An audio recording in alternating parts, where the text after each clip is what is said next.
How you are in the world matters. Overwhelm is inevitable and optional. It's time to listen up and make it optional for you. Hello and welcome to this week's episode of the Overwhelm is Optional podcast. Before we get started, I just wanted to make you aware of an exciting opportunity. I'm going to be teaching a free 3-part live workshop, and I'd really love it if you came along. So if you'd like to experience working with me live, you'll have a workbook and we'll be doing lots of really good exercises to help shift you out of overwhelm, de-stress and get you really on the way to starting to create a life that works for you rather than battling and just getting through your days. So it's a really good opportunity for you to work with me for free. So do sign up. You need to go to heidimarke.co.uk/workshops or click the link below this episode. I look forward to seeing you. Enjoy this week's episode. Good morning. Welcome to this special Saturday morning edition of the Overwhelm is Optional podcast. So yeah, you might not be listening to this in the morning. Doesn't really matter. Doesn't matter if it's Saturday or the morning. But you can probably tell from my slightly croaky, sleepy voice that I'm recording this especially for you on a Saturday morning, because this morning when I woke up, I just thought of you. That's honestly what happened. I thought, how will you be feeling on a Saturday morning?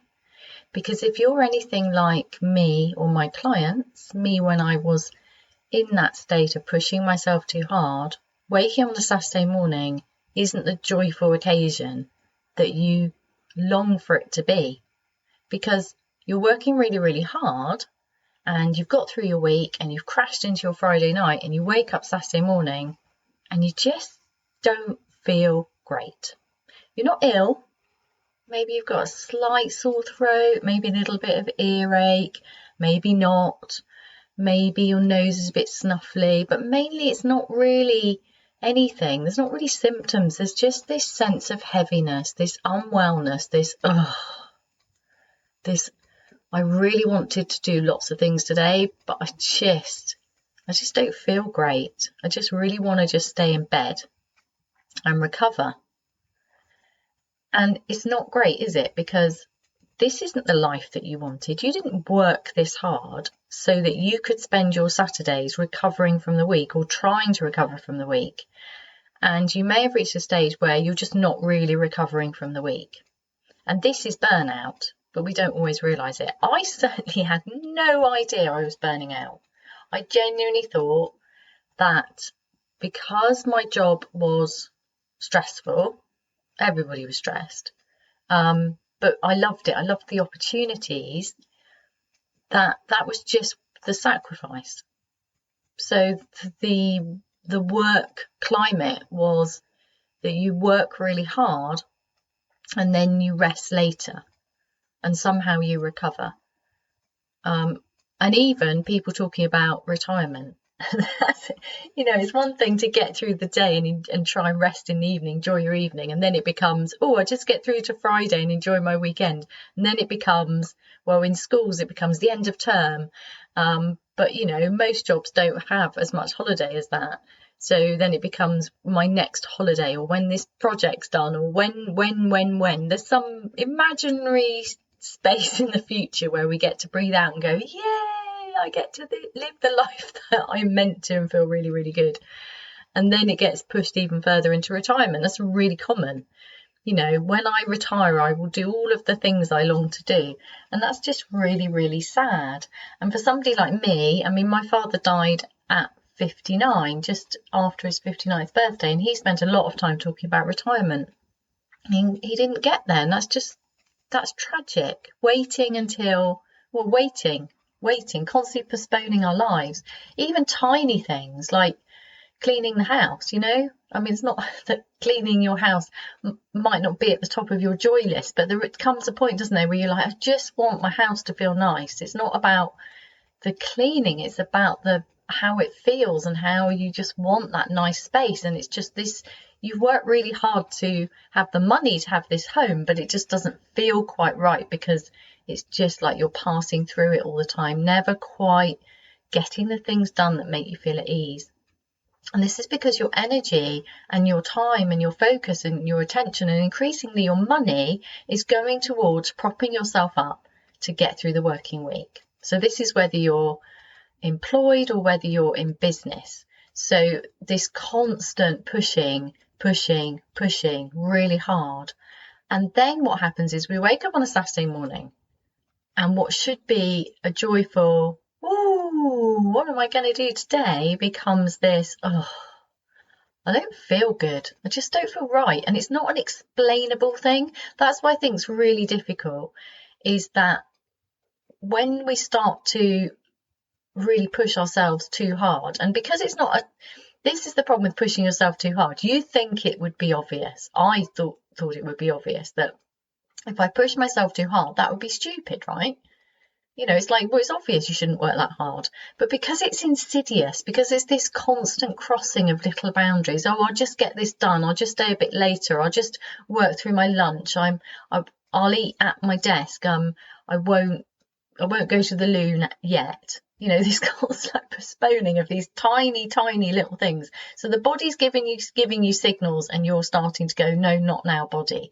I think that's that and the not noticing that you're doing it, and doing it increasingly, and thinking that it's good. Oh, it's great. You know, my bladder can go for hours. I don't need to eat that much, so I'm just going to lose weight or whatever. I don't know, whatever your thing is. You know, we justify this in order to get things done, and we do it because we want a full life. This is what's so crazy. We're practicing the wrong methods to have a full life, but we're doing it to have a full life because we think it works. And it's not until it doesn't that it's too late that we go, uh-oh, doom. So when you practice the pushing on through, all you do is get better at pushing on through. If you turn that around, the fastest way to turn that around is to do the opposite. So instead of pushing on through, you listen. And that doesn't even mean you stop pushing, actually. What you do is you really listen. And that's difficult, because when we're used to pushing and striving and achieving goals and getting a lot done, when we are that go-to person to get stuff done, when we like to be really productive because we've got these dreams, these plans, we don't want to be messing around, letting people down, wasting time. We really want to be focused. We get stuck in the problem solving mode.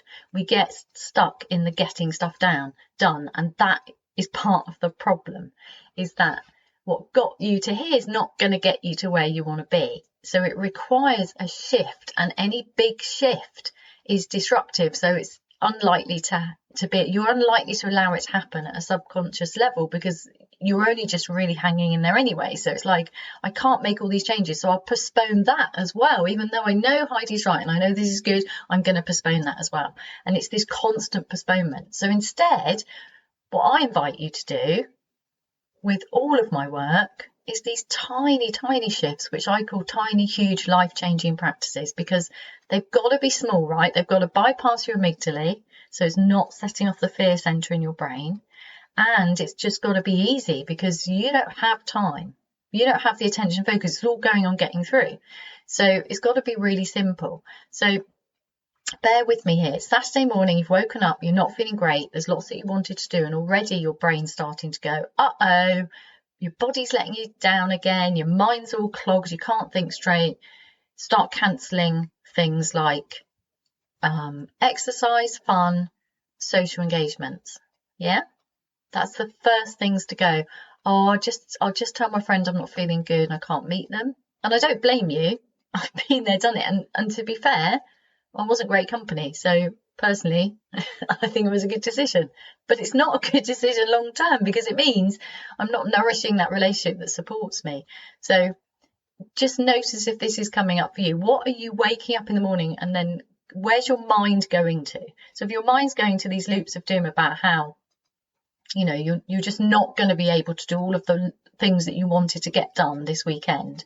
So on good days, I'd be like, oh, I was going to do lots of nice things for myself, because I was always trying to. I was always hopeful. I was always booking in great stuff and then cancelling or walking out of a yoga lesson halfway through because I was so dizzy I couldn't even sit, let alone. And it wasn't like a particularly physically dynamic yoga lesson either. I just felt dizzy, and that's just overwork. not good. And then on the worst times, and it wasn't just a steady decline. This is the thing, isn't it? This isn't linear, it's messy. And with my and your constant, hopeful nature, yeah, it's going to be all right. It's going to get better. Things are going to shift all the time, waiting for this shift. And sometimes things do shift enough. And that's what keeps us trapped, actually. If it was clear, oh, I'm racing to burnout, you'd go, no, I'm not having that. But it's not clear. It's not like going down a zip wire. It's messy. It's like, oh, I've solved this now. I feel so much better. That exercise routine, that diet, that sleep, that hack works. But it doesn't last. So you've woken up and you've started to adjust your expectations of your weekend to fit how you're feeling. And you're not happy about it, but you rationalize it because you're very committed to not letting anyone down, particularly at work. So then you notice how you feel. So you're noticing all of this stuff that's wrong. So it's all negative, the exhaustion, the heaviness, what's wrong with me. And then I want you to notice the loops of doom. So notice where your mind goes. If it immediately goes to, right, I've got to lower my expectations of my weekend. And then the things that become more important are the things that are going to help you get through the following week. So it's this constant looking for ease by getting more stuff done at the weekends. So if I sort all of this out now, if I get all the food done and organised, then my week will be easier. And if my week's easier, I'll be okay. So it's this constant, everything is going to propping up the working week to get through without anybody realising how close to tears and wanting to scream you actually feel. Because that's not okay for you. Because you're a private person and you're really competent and capable, and you don't wish to discuss that personal part of your life with most people at work. It's just not acceptable to you, and that's okay. I get you. I'm with you. But notice what's going on for you, because if you're prioritising work, and I get why, but just bear with me, if you're continually doing everything to prop yourself to get through the working week, then that's what you're getting better at. But what's the alternative, Heidi? Tell us the alternative. This is the alternative. You notice how you feel. As uncomfortable and horrible as it is, so pull your attention back out of your mind where it's gone into crazy, how can I squeeze myself into this weekend, which enables me to get through the next week. So lowering your expectations of your life, not living the full life today that you really long to live. Just notice. So instead of going off in the mind, because that's all mind talk, go back into the body. With kindness, with curiosity, use neutral noticing. So notice completely neutrally how you're feeling. And that is a skill and a practice that will change your life. It's not easy, but it is simple. You are literally noticing completely neutrally what's going on in your body. So notice the tiredness. Notice the niggles. And each time your attention's hijacked by your mind, with its stories, its judgments, its loops of doom about how this is a disaster and you're going to have to not do this and go, that's mind. Get back into the body and notice how you feel.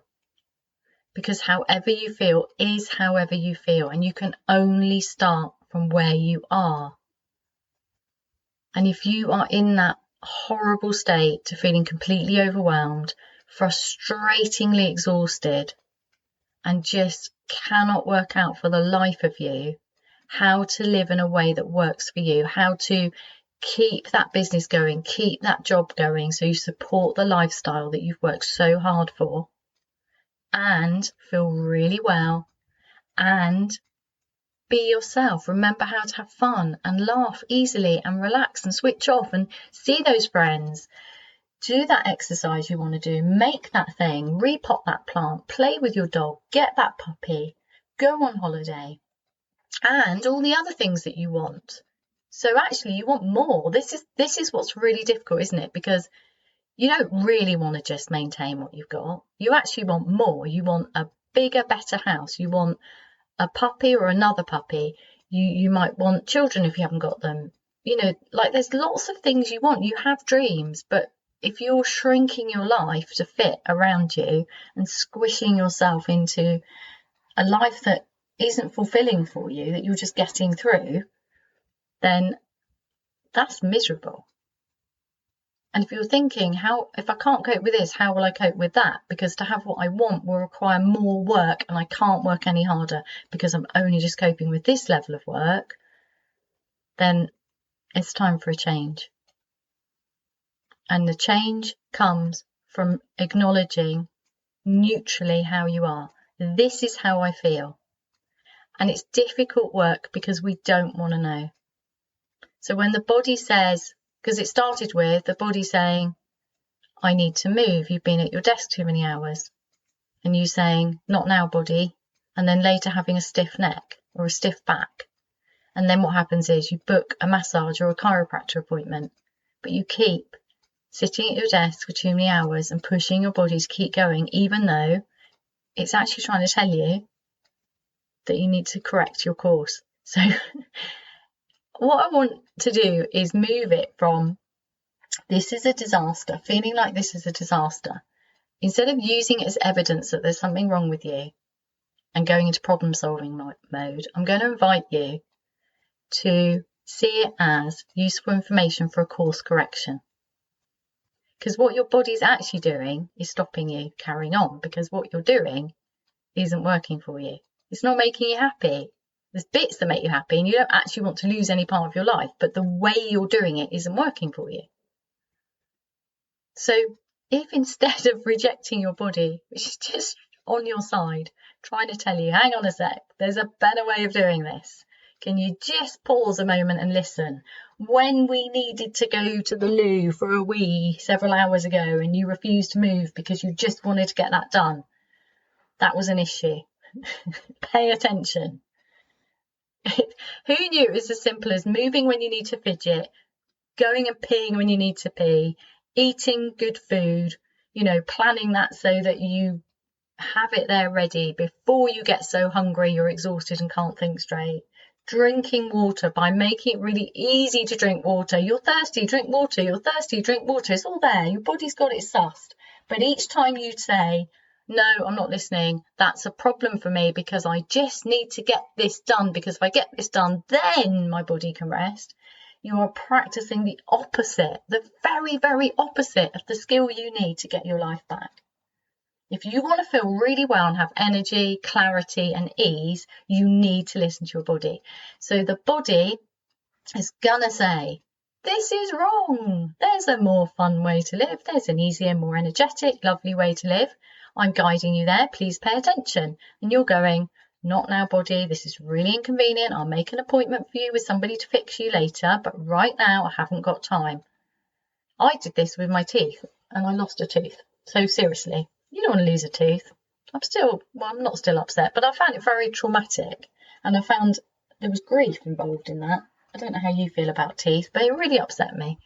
And I look back now and think, well, I could have saved that tooth by paying attention. Instead of taking paracetamol for tooth pain, I should have done something about it. It's not that I didn't go and try and get it fixed. It was just too late. The damage had been done. I'd broken the tooth. I'd cracked it all the way down the middle. Probably from stress as well, grinding my teeth. Do you do that? Wake up with a really stiff jaw, grinding your teeth? Yeah, what are we doing to ourselves? So, on this Saturday morning, I invite you to notice how you feel. Notice that, not again, I feel rubbish. Or however you feel, just notice it completely neutrally. Okay, so this is useful information. Thanks, body. You can jot it down. You could jot down all your symptoms, and I'm putting those in pretend, what do you call it? What do you call those things that people do in the air? Quotation marks, not a quotation. You know what I mean, speech things. Oh, I don't know what I'm talking about. I'm rambling now. Anyway, they're not symptoms. There's nothing wrong. It's just useful information. When you label it as a symptom, it becomes negative. There's something wrong. There's a problem to be solved. Get out of your head. Problem solving is your head. And your mind is brilliant at solving problems. Of course it is. Your mind is amazing. But it's not helpful right now, because this isn't a problem. This is a course correction. Just jot down everything your body's saying to you and listen. And then notice, is this how you want to feel on a Saturday morning? Probably not. So listen to your body. And then the easiest thing to do is, instead of trying to solve yourself and your life as if you're one big problem, start listening to the body throughout the day. So when the body needs to stretch because it's achy, have a nice stretch. When the body wants to move because sitting on the settee that long is not great. When the body wants to go out and gaze at nature, go do it. Even if it's for 1 minute of going outside and staring at the sky and noticing how big the sky is and how far it goes, and how actually the world's bigger than just your laptop or your desk or your business or your work. There's a whole adventure out there. And then you could imagine, I find this quite a good one, so I'm gazing at the sky and then I imagine that I'm transported somewhere. So at the moment it's like, it'd be nice to go travelling, wouldn't it? But we've been restricted, so you can imagine standing wherever it is you wish. And then if you were there, would all of the things that are bugging you today that are on your to-do list, you'll get better at list, would they matter? Probably not.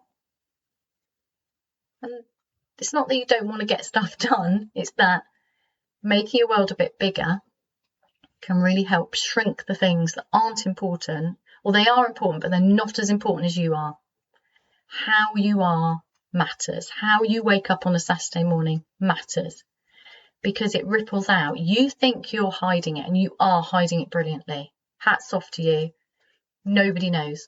I promise you, nobody knows. Some of your close friends are a bit worried that you're stressed, but they're still hoping that you're going to start coming back out with them. They were a bit worried because you were moaning a lot last time you saw them, and it was quite difficult for them because they're happy to listen, but actually they needed to have fun, and they really need you and they miss you. And it's not that they don't want to see you, it's that they don't know how to help you because you don't seem to be that happy, but they're not sure what's wrong. Is this ringing a bell? So it does matter how you are. So if you think it doesn't matter, that you're not affecting people around you, and that it would be selfish to start putting yourself first, start thinking about yourself, then you're wrong. It's not selfish. It's an act of huge generosity to the world when we take responsibility for ourselves, for our own happiness, when we realise that happiness is essential. That's what life's about. That's why you work so hard, because you want to be happy. You want to live life to the full. You don't want to waste your life. That's how you got into this mess, is because you want a lot, quite rightly. We have a duty to be happy, and putting ourselves first and really listening to what we need, listening to the body, looking after our bodies is a really, really good place to start. So I invite you this week to start committing to looking after yourself. I don't know, let's back that one up. That's too hard. Let's take it one step back. Not going to do anything difficult. I invite you this week to commit to practicing neutral noticing with your body whenever you can. So it might be as simple as going to the loo when you need to, rather than going in a minute. In a minute, I'm busy. In a minute, I'm busy. Drop the in a minute, I'm busy, and start noticing what makes you feel better. Tiny, tiny, tiny things, like the smallest things, like pausing and enjoying and tasting your lunch. Going to the loo when you need to, rather than delaying. Stretching, moving more, getting outside, gazing at something beautiful, taking a break from the screen way before your eyes are tired. Tiny, tiny shifts. Don't make it too hard. Really go tiny. Really, really small. And don't forget that if you want to practice neutral noticing with audio support, you can download the 1 minute mark. The link is below. It's easy to get hold of. Lots of people are using it and finding it really helpful. And that tunes you into your body in less than a minute. And then you can use that feeling, that noticing skill throughout your day to start just shifting your focus away from pushing on through to paying attention to yourself. And that is a life-changing shift, and it's enough. Right now it's just enough. Don't make it any harder or any complicated. It's enough. Let me know how you get on. Cheers. to find out more about my tiny, huge, life-changing practices, please visit www.heidimark.co.uk.